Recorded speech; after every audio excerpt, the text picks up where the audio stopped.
नमस्ते दोस्तों, स्वागत है आपका evidyarthi.in में। मेरा नाम है अपराजिता और सबसे पहले ये सब बताओ कि आप सब कैसे हो, सब बढ़िया हो, चंगे भले हो या नहीं।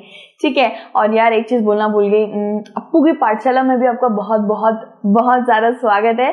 सो यार आप जैसे जानते ही हो, हम लोग कर रहे थे आपकी नागरिक शास्त्र की किताब से पाठ नंबर 8 जो है बाजार में एक कमीज। तो भाई इसके पहले से ही बहुत सारे विषय हो गए हैं, अगर आपने नहीं देखा है जल्दी से जाके देख लो वरना कट्टी हो जानी है ना। और हमारा आज का जो विषय होने वाला है वो है बाजार में लाभ कमाने वाले लोग कौन है। ठीक है। तो भाई ये वाला विषय थोड़ा सा छोटा है लेकिन काफी बढ़िया है। आपको अंत में हम लोग एक बहुत बढ़िया एक अभ्यास करेंगे, हम पता करेंगे कि कौन सबसे ज्यादा इस बाजार की श्रृंखला में कौन से किरदार सबसे ज्यादा कमाते हैं, कौन ज्यादा जेब भरते हैं और कौन मेहनत तो बहुत करते हैं लेकिन उनको उनके मेहनत का परिश्रम का फल नहीं मिलता है। तो भाई सब कुछ हम लोग अंत में जानेंगे, फिलहाल अभी शुरुआत कर देते हैं, शुभारंभ कर देते हैं इस विषय का। ठीक है। तो भाई बाजारों की एक श्रृंखला कपास के उत्पादकों को सुपरमार्केट में खरीदार से जोड़ती है। दोस्तों इस विषय के अंदर वैसे तो हम लोग जानने वाले, ये पूरा एक प्रश्न है, ये विषय ही पूरा एक प्रश्न है कि किसको सबसे ज्यादा लाभ होता है। ठीक है। लेकिन यहाँ पे आपको बहुत सारी चीजें जानने को मिलेंगी कि भाई इस श्रृंखला के अंदर क्या क्या चीजें होती हैं। तो देखा जाए तो सबसे ज्यादा खरीदना और बेचना इस श्रृंखला में बहुत होता है। देखा जाए तो ऐसा भी बहुत होता है कि कोई किसी को नौकरी दे रहा है, कोई किसी के ऊपर निर्भर है, ये सब चीजें भी हमने देखने को मिली हैं। ठीक है। जैसे मनुष्य को स्वभाव भी देखने को बहुत मिला है। जैसे कि अगर आप देखें तो कपास उगाने वाली एक क्या कहते हैं, बड़े परिश्रमी वो किसान थी, कपास उगाने वाली, स्वप्ना नाम था उसका। तो वो किस पे निर्भर थी? वो अपने बड़े व्यापारी पे निर्भर थी, जो उसके आसपास का गांव का व्यापारी था। क्योंकि जब भी उसको मुसीबत आती थी, जब भी खेत वगैरह खराब हो जाते, देखिए किसानों का तो ऐसा ही होता है ना कि हर वक्त पे खेत लहलाए ऐसा भी नहीं होता, उनको कुछ कुछ वक्त पे बहुत ज्यादा मार पड़ती है, मतलब बहुत बुरी जिंदगी कटती है। ऐसा किसान की जिंदगी में बहुत बार होता है। ठीक है।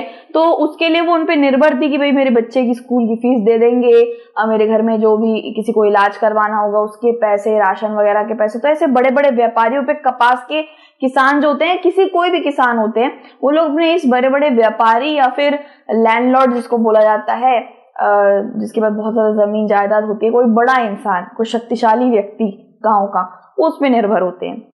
उसके बाद देखा जाए तो बुनकर की बात करें, बुनकर जो उनको कपड़ा सीलने का काम मिलता है व्यापारी से, वो व्यापारी काम नहीं देगा तो उनका पेट कैसे चलेगा।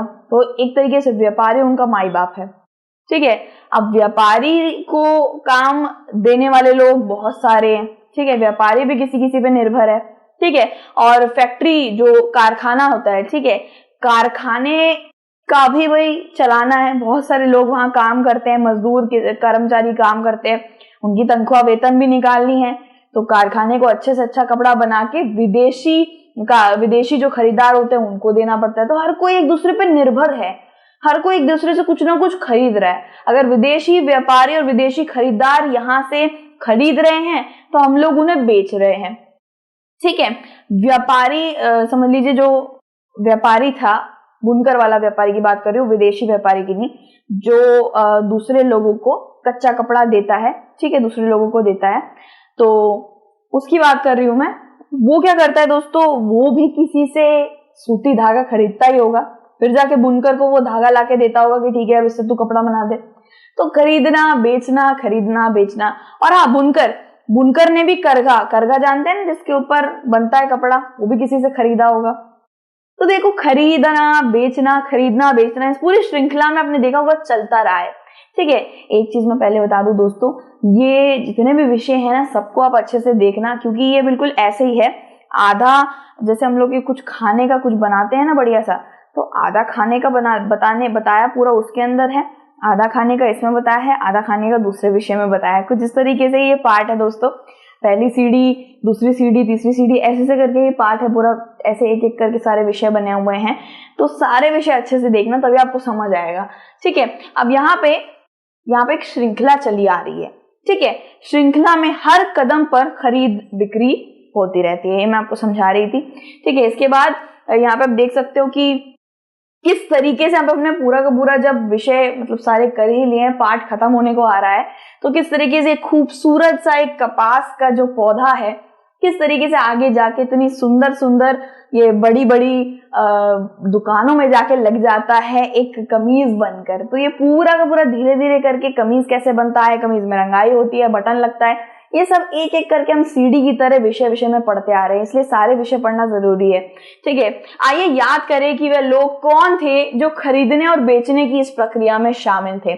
तो भाई ये वाला जो है ना विषय, ये बहुत ज्यादा महत्वपूर्ण है। इसके अंदर हम ये पढ़ेंगे कि इस पूरे के पूरे पाठ के अंदर भाई किरदार कौन कौन से थे इस श्रृंखला के अंदर, और किसने सबसे ज्यादा बाजार में मुनाफा कमाया और किसने सबसे कम मुनाफा कमाया, जिन्होंने इस खरीद बिक्री से उतना लाभ नहीं हुआ।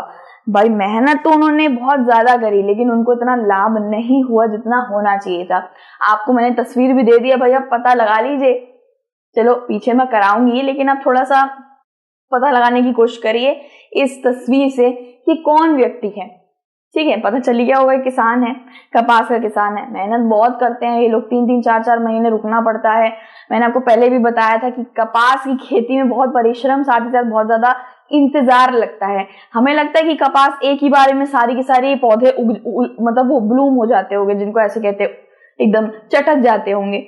ठीक है, ब्लूम को चटक जाना कहते हैं, एकदम पूरे खिल जाते होंगे, लेकिन ऐसा नहीं होता दोस्तों। अगर आधे खिले हैं तो आधे रह भी जाते हैं, कुछ कुछ कलियां रह भी जाती हैं, तो उसमें काफी ज्यादा इंतजार करना पड़ता है, काफी परिश्रम का काम है।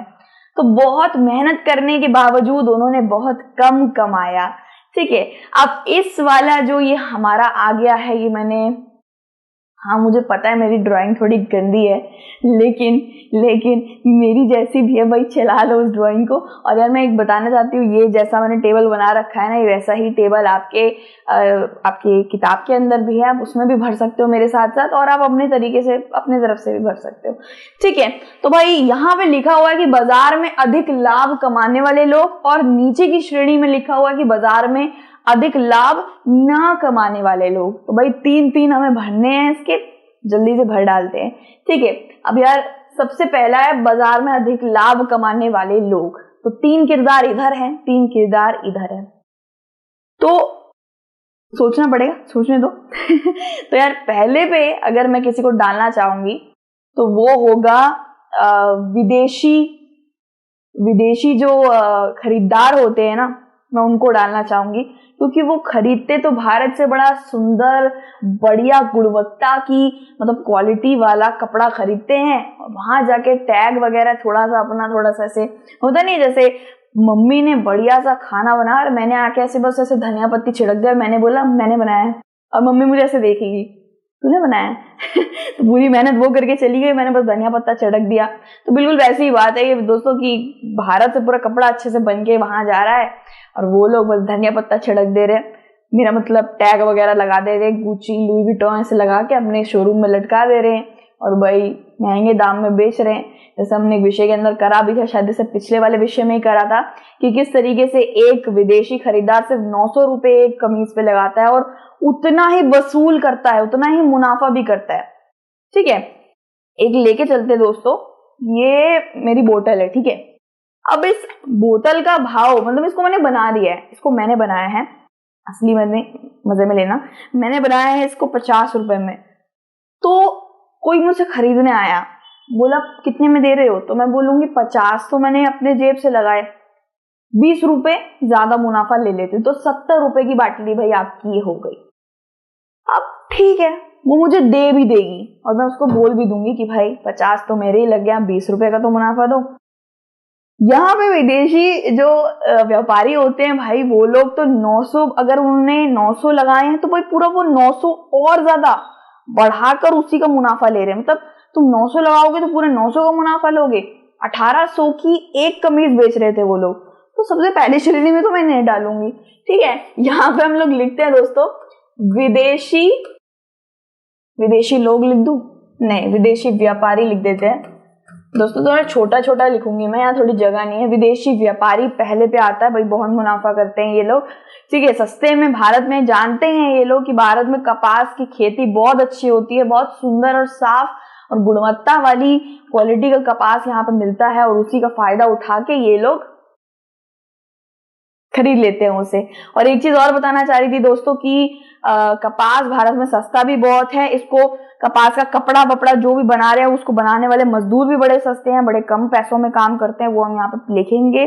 साथ ही साथ ऐसी भी बहुत सारी चीजें हैं, विदेशी व्यापारी को काफी ज्यादा मुनाफा होता है भारत से जब वो चीजें लेते हैं। तो दूसरे पे मैं डालना चाहूंगी, जो हमने कारखाने के बारे में नहीं पढ़ा था, कारखाने के मजदूरों की बात नहीं करी दोस्तों, कारखाने का जो, जिसको हम ओनर बोलते हैं, कारखाने का जो मालिक था, मैं उसको लिखूंगी कि वो भी बहुत ज्यादा काम करवाता है उन मजदूरों से। मात्र 2000-3000 प्रति माह पैसा देता है उन्हें और बदले में 12-12, 13-13 घंटे काम करवाता है। तो मुझे लगता है उसकी भी काफी ज्यादा मोटी पगार होगी, काफी ज्यादा मोटे पैसे मिलते होंगे इन विदेशी लोगों से, ठीक है, इन विदेशी व्यापारियों से। तो यार मैं लिखूंगी कारखाने का मालिक।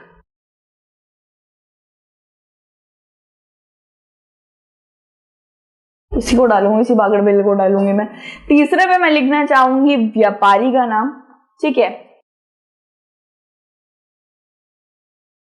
व्यापारी का नाम दोस्तों इसलिए डालना चाहूंगी क्योंकि ये भी ऐसा ही करता है जैसे कारखाने का मालिक करता है, बुनकर से काफी ज्यादा काम करवा लेता है। मैंने आपको बुनकर के जो एक बुनकर के ऊपर भी एक पूरा विषय था, उसके अंदर बताया भी था कि बुनकर अकेला नहीं बल्कि अपने पूरे पूरे परिवार के साथ 12-12, 13-13 घंटे काम करता है, ठीक है। और एक सूती कच्चा कपड़ा बनाने के लिए भी, मतलब ठीक है वो कच्चा कपड़ा ही बना रहा है, उसको धागा खरीदने की जरूरत नहीं पड़ रही क्योंकि व्यापारी खुद धागा लाके देता है। लेकिन जो करघा जिसमें वो कच्चा कपड़ा बनाता है, मतलब जो चरखा वगैरह नहीं होता, करघा बोलते हैं उसको, वो तो वो अपने पैसों से ही लेता है ना, 20-40 हजार रुपए के 2 करके लेके रहता है वो, है ना। तो वही बात है दोस्तों कि व्यापारी भी काफी अच्छा कमाता है, छोटे छोटे गांव के लोगों से इतना इतना काम करवा के, और उसके बाद आप उस कच्चे कपड़े को बाहर के लोगों को या फिर भारत में जिसको भी व्यापार करना है कपड़े का, उसको बड़े महंगे में आप लोग उस कच्चे कपड़े को बेचते हो। तो व्यापारी का भी काफी अच्छा पैसा आता होगा।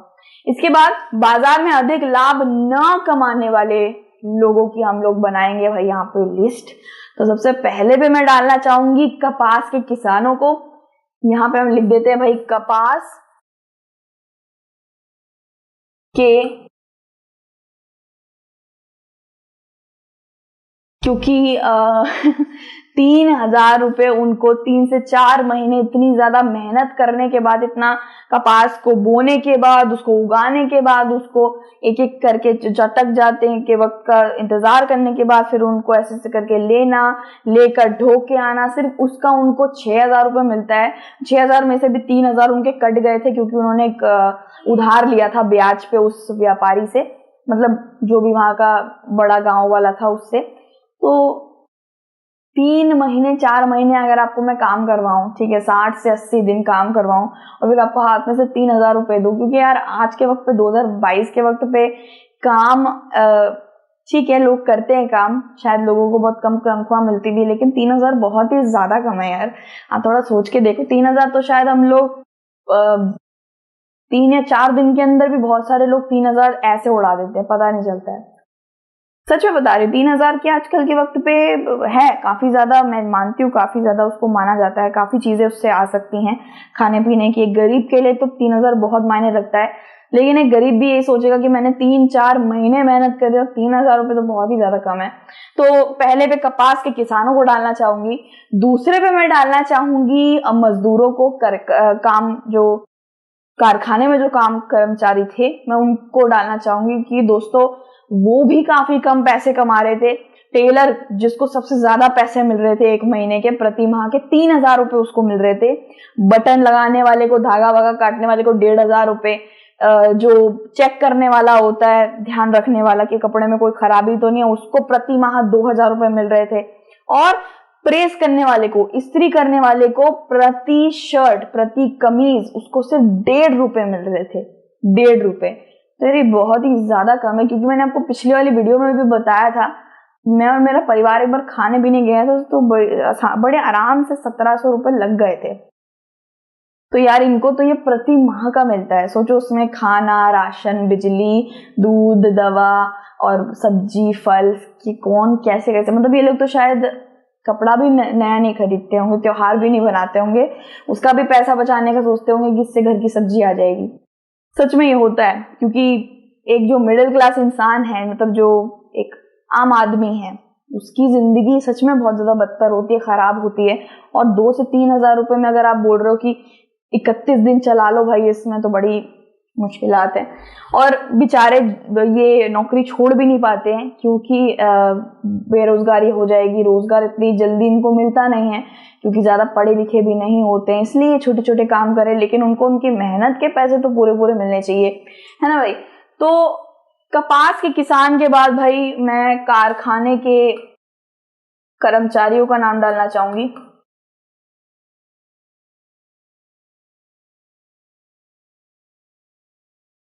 ठीक है, तीसरे नंबर पे भाई मैं डालना चाहूंगी बुनकरों को।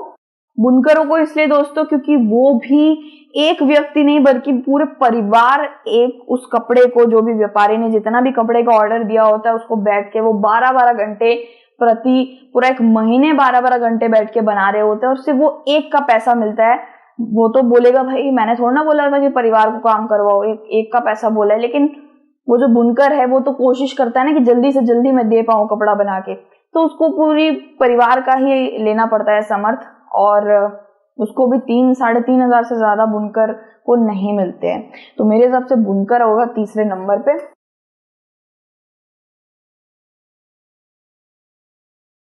ठीक है, तो ये बड़ी आसानी से यार हमने ये ऐसे भर दिया, क्योंकि देखा जाए तो मतलब यही बागड़ बिल्ले 3 ऊपर और ये नीचे, इनके साथ काफी गलत हो रहा है, देखने वाली बात है। तो ये वाला जो विषय था काफी छोटा था, लेकिन हाँ ये अंत में हमने देखा 6 किरदारों को देखा कि इस पूरे श्रृंखला में 6 पात्र हैं। ठीक है, सबसे पहले पे आता है कपास की खेती करने वाले किसान। ठीक है, उसके बाद वो कपास का धागा बनता है, धागा व्यापारी के पास पहुंचता है, फिर वो व्यापारी बुनकर को दे देता है वो धागा, और वो धागे से कच्चा कपड़ा बनाने का काम बुनकर का होता है। उसके बाद वो कच्चा कपड़ा बनने के बाद बुनकर फिर से व्यापारी को दे देता है, व्यापारी उस कच्चे कपड़े को उन लोगों को बेच देता है जिनको उस कपड़े की जरूरत है। जैसे कि कुछ विदेशी व्यापारी होते हैं दोस्तों, जिनको सिर्फ और सिर्फ कच्चा कपड़ा चाहिए होता है, रंगाई बुनाई कटाई सिलाई वो खुद से करा लेते हैं। और दूसरे ऐसे होते हैं जिनको पूरी कमीज बनकर चाहिए होता है। ठीक है, तो ऐसे बहुत सारे कारखाने होते हैं, यानी कि फैक्ट्री वगैरह होते हैं, जो सीधा कच्चा कपड़ा खरीद लेते हैं और उसके बाद उसकी कमीज बनाते हैं, उसकी शर्ट कुर्ती पजामा सब बनाते हैं, रंगाई करते हैं, बटन लगाना धागा लगाना, उस पर पॉकेट वगैरह लगाना, जैसा भी उस कारखाने को आगे लोगों से ऑर्डर मिला है, बनाने का आदेश मिला है, वो वैसा बना देता है। फिर कारखाने में जब ये चीज कच्चा कपड़े में जब एक जान आ जाती है, यानी जब वो कमीज बन जाता है, तब वो आगे जाके विदेशी व्यापारी खरीद लेते हैं। बाकी जिनको भी भारत के अंदर भी बहुत लोगों को कपड़े का धंधा करना होता है वो खरीद लेते हैं, फिर उसमें अपना टैग लगा के उसमें अपना पैसों का अंक लगा के कि भाई 300 रुपए का बेचूंगा 400 का बेचूंगा, ऐसे करके हो जाता है भाई। ठीक है, तो इसी तरीके से हमने देखा है कि किस तरीके से श्रृंखला चलती आ रही है। तो भाई दूसरी वीडियो में हम लोग शायद ये वाला करेंगे, बाजार और समानता, ये हमारा अंतिम विषय होगा और इस विषय में हम लोग आपसे जल्दी से मुलाकात करते हैं। तब तक के लिए ध्यान रखो यार, और जल्दी लौटेंगे यारो एक छोटे से ब्रेक के बाद। जल्दी से कुछ खा पी लो, मजे वजे करो और दूसरी वीडियो में मिलते हैं। ठीक है, कहीं मत जाना और गॉड ब्लेस यू एवरीवन, ऐसे ही स्माइल करते रहो एंड टेक केयर, बाय।